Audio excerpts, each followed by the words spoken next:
എല്ലാവർക്കും നമസ്കാരം. ഞാനിന്നിവിടെ വന്നിരിക്കുന്നത് ഒരു ബനാന പാൻകേക്കിൻ്റെ റെസിപ്പി ആയിട്ടാണ്.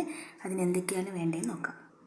ഞാനിവിടെ ഒരു തൊലി കറുത്ത് 2 നേന്ത്രപ്പഴം എടുത്തിട്ടുണ്ട്, 2 മുട്ടയും എടുത്തിട്ടുണ്ട്. വേറെ ആവശ്യമുള്ള എന്തൊക്കെയാണെന്ന് നോക്കാം. അതിനു മുമ്പ് ഈ പഴം ചെറുതായി കട്ട് ചെയ്തിട്ട് ഒന്ന് മിക്സിയുടെ ജാറിലിട്ട് അടിച്ചെടുക്കണം. നമുക്ക് നോക്കാം. ഇതുപോലെ കട്ട് ചെയ്തിട്ടുണ്ട്. ഇനി ഇതൊരു മിക്സിയുടെ ജാറിലിട്ടിട്ട് ഒന്ന് അരച്ചെടുക്കണം.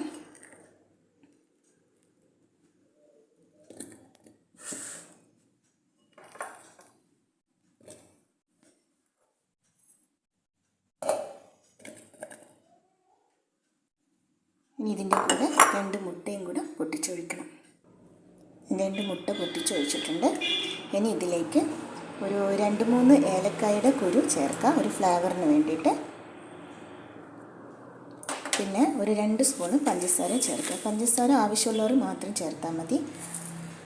നല്ല മധുരമുള്ള പഴമാണെങ്കിൽ പഞ്ചസാര ചേർക്കണമെന്നില്ല. ഇനി ഇത് നന്നായിട്ടൊന്ന് അരച്ചെടുത്തിട്ട് വരാം. ഇത് പഴവും മുട്ടയും കൊണ്ട് അരച്ച് വന്നതാണ് ഇത്. ഇനി ഇതിലേക്ക് ചേർക്കേണ്ടത് 1 കപ്പ് ഗോതമ്പ് പൊടി. 1 കപ്പ് ഗോതമ്പ് പൊടി ചേർക്കണം. ഗോതമ്പ് പൊടിക്ക് പകരം നിങ്ങൾക്ക് മൈദപ്പൊടി വേണമെങ്കിൽ എടുക്കാം. പക്ഷേ ഇത് ഞാനൊരു ഹെൽത്തി ആയിട്ട് ചെയ്യുന്നത് കൊണ്ട് ഗോതമ്പ് പൊടി എടുത്തന്നേ ഉള്ളൂ. ഇനി ഇതൊന്ന് നന്നായി അരച്ചെടുത്തിട്ട് വരാം. ഗോതമ്പ് പൊടി മിക്സ് ചെയ്തിട്ട് അരച്ചെടുത്ത് വന്നപ്പോൾ ഇതാ ഇങ്ങനെ കട്ടിക്കാണ് ഉള്ളത്. ഇനി ഇതിൽ നമ്മൾ ചേർക്കേണ്ടത് 1 ഗ്ലാസ് പാലാണ്. ഈ 1 ഗ്ലാസ് പാൽ ഇതിൽ ചേർത്തിട്ട് അരച്ചെടുക്കാം. ഒരു ദോശയുടെ ബാറ്ററില്ലേ, ആ ഒരു ഇതിലാണ് വേണ്ടത്. ഈ ബാറ്റർ ആ ഒരു ഇതിൽ വേണം അരച്ചെടുക്കാൻ. ഇത് പാലൊക്കെ ചേർത്തിട്ട് നന്നായിട്ട് അരച്ചെടുത്തിട്ടുണ്ട്. നമുക്കിതൊരു പാത്രത്തിലേക്ക് ഒഴിച്ച് വെക്കാം. ഇതാ ഈ ഒരു പരുവത്തിൽ വേണം അരച്ചെടുക്കാൻ. നമ്മുടെ ബനാന കേക്കിൻ്റെ ബാറ്ററി ഇവിടെ റെഡി ആയിട്ടുണ്ട്. ഇതിൽ നമ്മൾ ഉപ്പ് ചേർത്തിട്ടില്ലായിരുന്നു. കുറച്ച് ഒരു നുള്ള് ആവശ്യത്തിനുള്ള ഉപ്പ് ചേർത്ത് കൊടുക്കാം.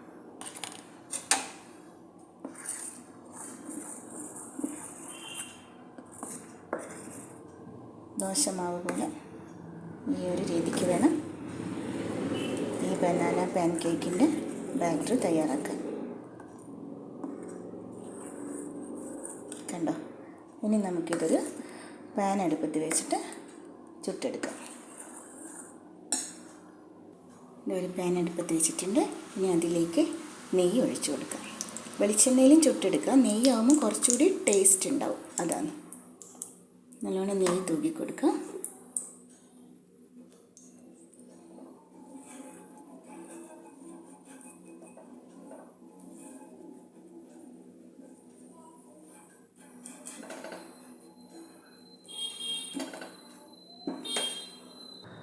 മാവ് ഒഴിച്ചു കൊടുക്കാം.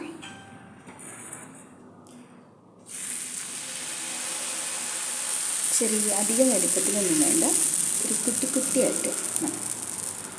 ഇനി ഇതിൻ്റെ മുകളിൽ ബബിൾസ് വരുന്ന വരെ വെയിറ്റ് ചെയ്യാം. ചെറിയ ഓട്ടകളായിട്ട് വരുമ്പോൾ മറിച്ചിട്ട് കൊടുക്കാം.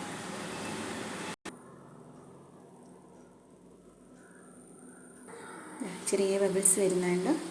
ചെറിയ ഇങ്ങനെ കുഴികളിങ്ങനെ വരുമ്പോൾ നിറയെ വന്നു കഴിഞ്ഞാൽ നമുക്ക് തിരിച്ചിട്ട് കൊടുക്കാം. ഇനി നമുക്ക് തിരിച്ചിട്ട് കൊടുക്കാം. എന്താ ഇതുപോലെ ഉണ്ടാവും. ഇനി നമുക്ക് അടുത്ത് വാങ്ങാം. ഇതാണ് നമ്മുടെ ബനാന പാൻകേക്ക്. ഇതുപോലെ നമുക്ക് എല്ലാം ചുട്ടെടുക്കാം. അടുത്ത മാവ് ഒഴിക്കാം.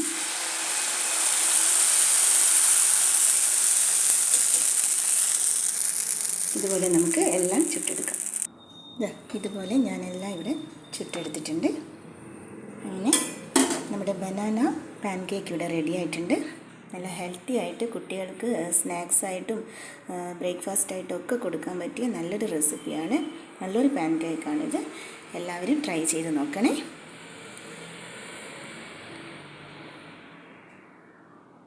Thank you.